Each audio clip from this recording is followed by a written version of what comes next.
bergabung, hari ini kita sedang membahas tema hati-hati cari pasangan di akhir zaman. Sebelum kita lanjut mendengarkan tausiah dari guru-guru kita, ada video yang mau kita tonton bersama dulu nih jamaah. Tentang dua sejoli melakukan maksiat di masjid. Nauzubillah, seperti apa ya? Berikut tayangannya. Astagfirullahaladzim Ustadz, masih sekolah terus di masjid lagi, nauzubillah min zalik. Itu gimana tuh Ustadz? Naudzubillah min zalik. Nauzud sampai speechless ya Ustadz Syam ini ya. Nah Saskia mau tanya nih Ustadz Syam, apakah masih ada ya pasangan yang layak untuk dinikahi di akhir zaman ini?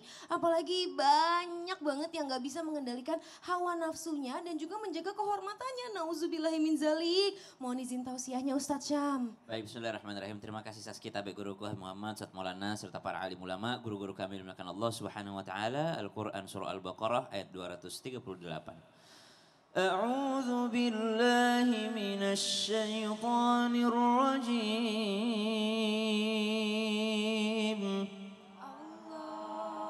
Hafizu 'alas salawati was salatil wusta.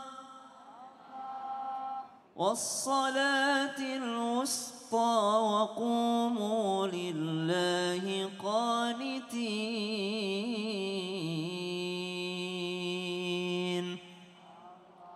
Allahumma arhamna bil Quran. Kalau dikatakan apakah masih ada pasangan ataupun seseorang yang layak untuk dinikahi di akhir zaman ini? Jawabannya ya masih banyak. Subhanallah, orang-orang soleha masih banyak, orang-orang soleh juga masih banyak. Karena subhanallah membaurnya pengajian, kemudian menjamurnya kajian-kajian, mudahnya seseorang mendapatkan ilmu sekarang dengan berbagai akses yang ada, itu insya Allah lebih memudahkan seseorang untuk mencari ilmu. Cuman bagaimana mencari yang mau mengamalkan ilmunya, yang mau istiqomah dalam menjaga dirinya, yang mau istiqomah dalam rangka mengkaji ilmu, pengajian, lalu mengamalkan ilmunya. Ini agak susah-susah gampang untuk mencarinya. Maka bagaimana caranya? Yang pertama jelas, thalabul khirah. Tidak mungkin kita bisa mencari yang terbaik kecuali atas petunjuk dari Allah Subhanahu wa ta'ala. Makanya Nabi SAW,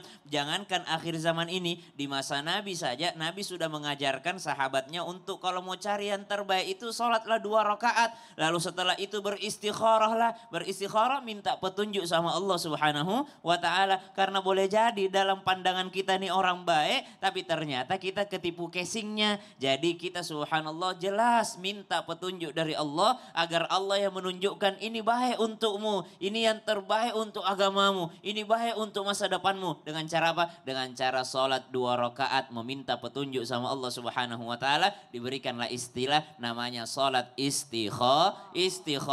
Kemudian yang kedua, bukan hanya istikharah, wal istisyarah. Apa yang istisyarah ini? Dengan musyawarah, nanya-nanya. Makanya banyak orang tua itu, Masya Allah, orang tua yang ngaji, sebelum dia mengambil keputusan, datang dulu ke kiainya, datang dulu kepada para alim ulama, kepada habaibnya, dia nanya, Habib, anak saya mau kuliahkan ke luar negeri, gimana petunjuknya Habib? Pak Kiai, saya kuliahkan anak saya di ibu kota, gimana petunjuknya? Saya sekolahkan anak saya di sini, gimana petunjuknya? Biasanya orang soleh tidak langsung menjawab, dia bilang, saya tunggu dulu ya, saya sholat dulu 2 rakaat, minta petunjuk sama Allah Subhanahu wa ta'ala. Fas'alu ahla dzikir in kuntum la ta'lamun. Bertanya kepada ahli zikir. Ahli zikir orang yang senantiasa mengingat Allah Subhanahu wa ta'ala. Orang alim yang senantiasa mengingat Allah Subhanahu wa ta'ala. Ada istikharah, ada istisyarah, ada bermusyawarah. Musyawarah sama siapa? Musyawarah sama orang tua. Buat teman-teman Gen Z di luar sana yang mungkin sedang mencari jodohnya, jangan pernah mencari sendirian. Nanya-nanya lah melalui ibu, karena ketika bertanya kepada ibu itu ada ridhonya di sana. Nanya ke ayah, kenapa?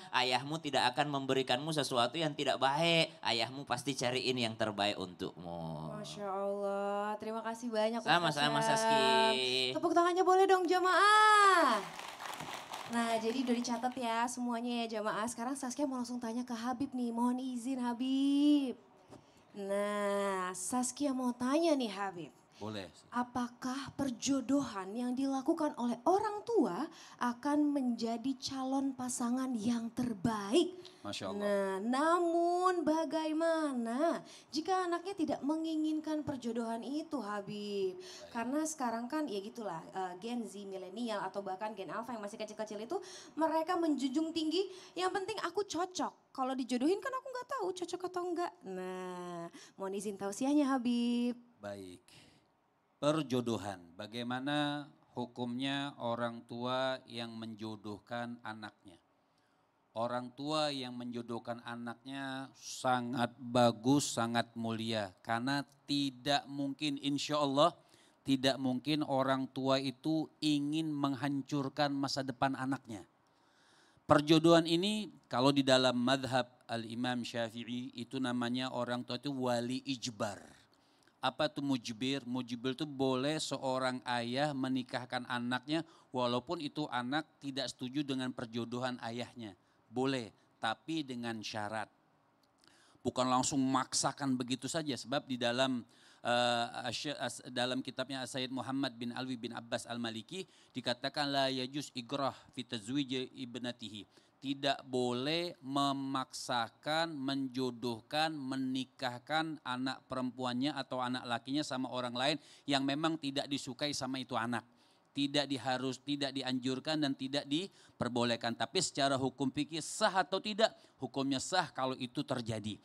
Nah orang tua pasti, orang tua ini kan boleh dikatakan sudah banyak makan apa disebutnya tuh, garam asam. Asam garam, Ya, kehidupan asam garam. Habib. Ya mungkin kalau kebanyakan sampai keasinan hidup dia kan gitu.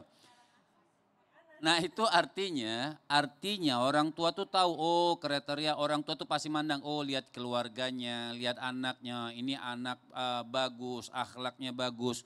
Dulu itu Ustadz Maulana, kalau di Palembang itu dulu kalau lihat orang itu anak-anak muda, dia sore-sore ke musola, sudah sore-sore pakai baju koko, pakai kain, pakai kopiah, sore-sore sudah masuk masjid, masuk mulah, nah itu dicari sama orang, itu mantu saya. Gitu. Oh, Masya Allah. Artinya tujuan dia malam-malam itu ke masjid, ke musola, bukan ke tempat yang lain. Nah kriteria yang ditujukan perjodohan enggak juga pasti baik.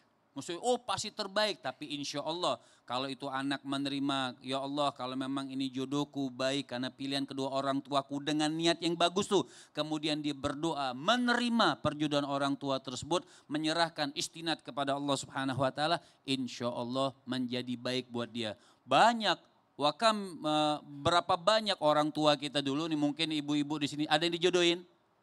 Ada yang dijodohin? Ada. Semuanya rata-rata. Kadang-kadang dia kenal suami sama istrinya di kamar baru kenal. Tapi sampai sekarang anaknya 17. Waduh. Ada yang ngerasa klik, nikah 2 bulan lepas. Nauzubillah. Nah kriterianya pertama itu tidak boleh ada permusuhan antara anak dan orang tua. Tidak boleh permusuhan antara anak sama calon suaminya untuk perjodohan. Dan dilihat oh maharnya ada, maharnya cukup sekufu setara antara laki-laki dan perempuan tersebut, maka boleh wali ijbar untuk menikahkan, menjodohkan daripada putri atau putranya. Masya Allah, jadi mudah-mudahan insya Allah orang tua kalau menjodohkan pun mencari yang terbaik untuk anaknya. Tapi kalau anaknya tidak mau, tidak boleh dipaksakan. Oh begitu jamaah, jadi udah dicatat ya, mohon Ya. izin. Terima kasih banyak Habib. Baik. Boleh tepuk tangannya jamaah untuk Habib. Jamaah. Sekarang kita mau kasih kesempatan jamaah yang ada di studio untuk curhat nih. Karena kita masuk ke segmen Curhat Dong Ustadz. Iya, kami curhat. Nah siapa yang mau curhat angkat tangannya. Angkat tangannya yang tinggi ibu-ibu siapa nih? Wah ramai ya tapi sepertinya lebih berat ke sini nih magnetnya. Mohon izin ibu ikut ke tengah ya.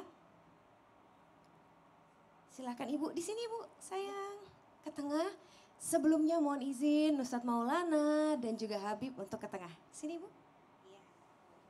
Silahkan ibu. Bismillahirrahmanirrahim. Assalamualaikum warahmatullahi wabarakatuh. Waalaikumsalam warahmatullahi wabarakatuh.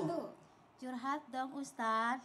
Iya kami curhat. Masya Allah. Begini Ustadz ya, saya kan mendidik anak itu masih kecil-kecil. Nah, bagaimana caranya mendidik anak dengan baik supaya nurut gitu. Yang pertama itu susah mandi gitu. Ya Kalau Allah. susah kalau disuruh mandi. Yang kedua susah mau sekolah, males. Yang lebih parahnya yang ketiga, Pak Ustadz. Pingin imbalan dulu kalau disuruh.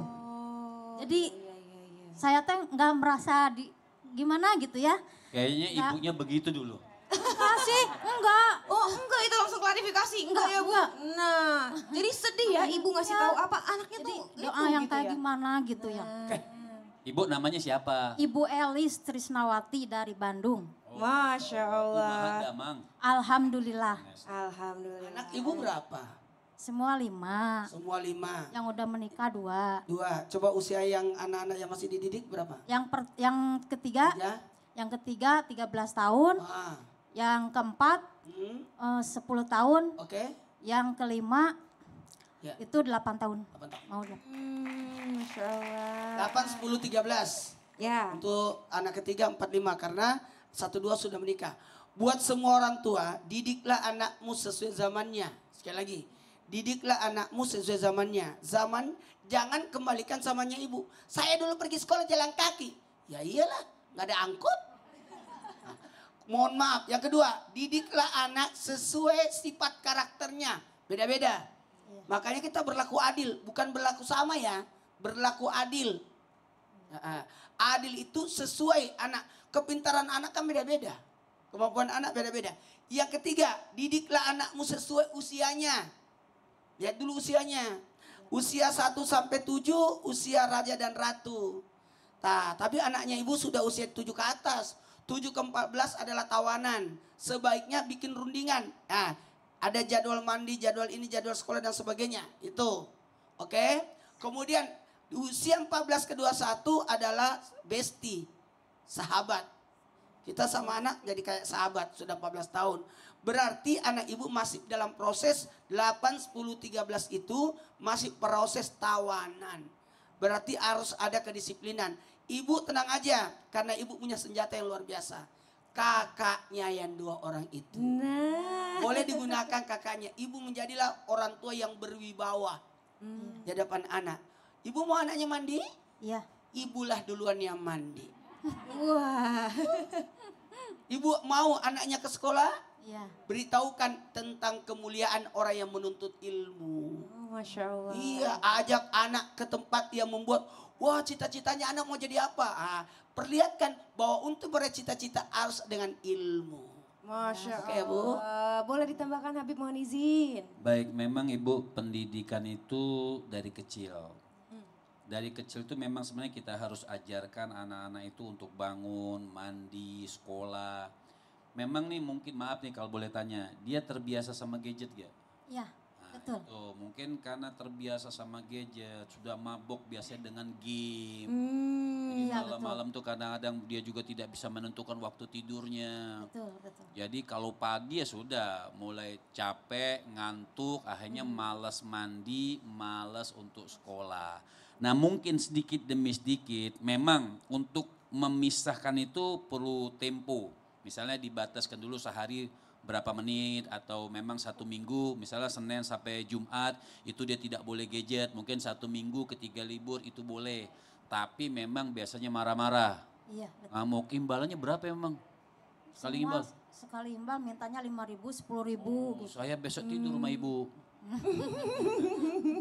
Masya Allah. Artinya juga jangan selalu dibiasakan dengan uang seperti itu. Mungkin imbalannya sudah kalau kamu lulus nanti, kalau bagus baru misalnya. Tapi jangan juga memberatkan ibu, misalnya motor, misalkan jadi memberatkan kita ditagih. Misalnya semampunya kita berapa, oh dikasih tabungan misalnya 200.000 ketika lulus misalnya. Jadi seperti kalau itu. hal-hal kecil gitu ya nggak usah dikasih imbalan, tapi hal-hal besar yang dia capai gitu ya Habib, Ya mohon misalnya izin. lulus bagus, Ya, nilainya bagus, boleh. Kalau sekarang enggak. Jadi jangan juga kita manja. Kita ini kadang-kadang sayang sama anak. Cuman sayangnya kita ketika tidak menjuruskan sesuatu yang baik itu bila jadi salah. Nah, makanya ibu didik dia dari kecil. Insya Allah seperti Ustaz Maulana katakan sudah mulai mungkin Orang tuanya mungkin ngajak juga ke majelis taklim, biar dia tahu tuh masjid, biar tahu agama, biar tahu nasihat. Dari kecil itu ditanamkan, nanti kalau udah besar susah untuk diluruskan. Iya, itu makasih. dia. Dan perbanyak sholawat. Masya Waktu Allah. bangunnya sholawat, baca istighfar, sholawat, baca istighfar. Insya Allah ada pertolongan Allah SWT. Amin. Amin. Itulah challenge-nya ya Bu ya, mengurus anak-anak di tengah gempuran teknologi sekarang ini ya Bu ya. Betul, betul. Masya Allah, terima kasih banyak Ustadz Maulana, terima kasih banyak Habib atas tausiahnya. Udah terjawab Ibu ya? Iya, makasih. Alhamdulillah. Nah jamaah jangan Puas kemana-mana ya. jawabannya. Iya. Iya Masya Allah, jamaah jangan kemana-mana ya. Karena setelah yang satu ini kita akan kembali lagi masih di tema kita. Hati-hati cari pasangan di akhir zaman. Tetap di Islam itu indah. Jamaah. Alhamdulillah. Alhamdulillah.